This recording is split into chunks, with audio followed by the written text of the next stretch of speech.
En síðan erum við að tala erfðasjúkdómana. 30 ára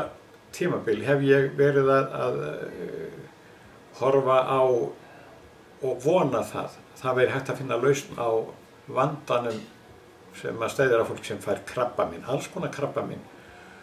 Og ég fann að trúa því að þetta tæki hafi mikla möguleika til þess að hjálpa slíku fólki.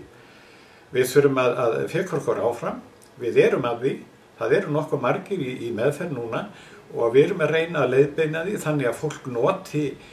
bestu möguleika tækisins og þetta er ekki flókið mál en það þarf að gera góða áætlun ef þetta á að skila árangri við í svona erfiðum veikindum eins og krabbameinið er. En þegar maður kynnir sér fortíð höfundar tækisins þá er það greinilegt að hann stefndi að því frá upphafi að ráða niðurlögu á krabbameini á öllum sviðum og ég held honum hafi tekist það og ég trúi því og ég vona það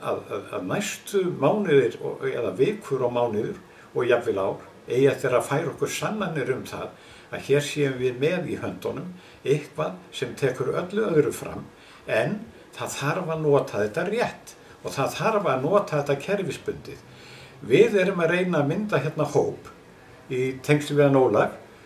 og ætlum að reyna að hittast hér og miðla upplýsingum. Við erum búin að vinna heilmikla vinnu í þessum gögnum sem fylgja tækjunum til þess að gera þetta skiljanlegra og aðgengilegra fyrir okkur Íslendingana, ekki lesa nú allir ensku, en þetta stendur allt til bóta og ég verð bara að segja það og vona það að þið sem eru þarna úti eruð að frétta þessu tæki, annarkvort þurfið sjálf á þessu að halda eða einhverju sem þið þekkið í Guðsbænum kynnið ykkur þetta, ekki draga það. Ef þetta sé mögulegt að þarna sé lausn á þessum vandamálum hvort sem það er svona alvarlegt eins og krabbamein eða allt annað, þá er alveg sjálfsagt að kanna alla möguleika sem fyrir hendur eru. Tækið er pínlítið dýrt ef að mann horfa bara þannig á það, en það er ekki dýrt þegar maður fer að skoða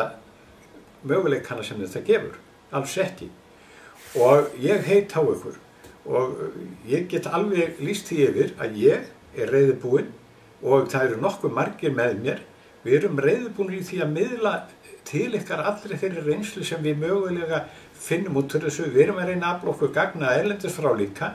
þannig að þetta verði miklu öflugra til þess að leysa þeirra vandamál sem að leita í tækið að lausn málsins. Ég þakka ykkur fyrir.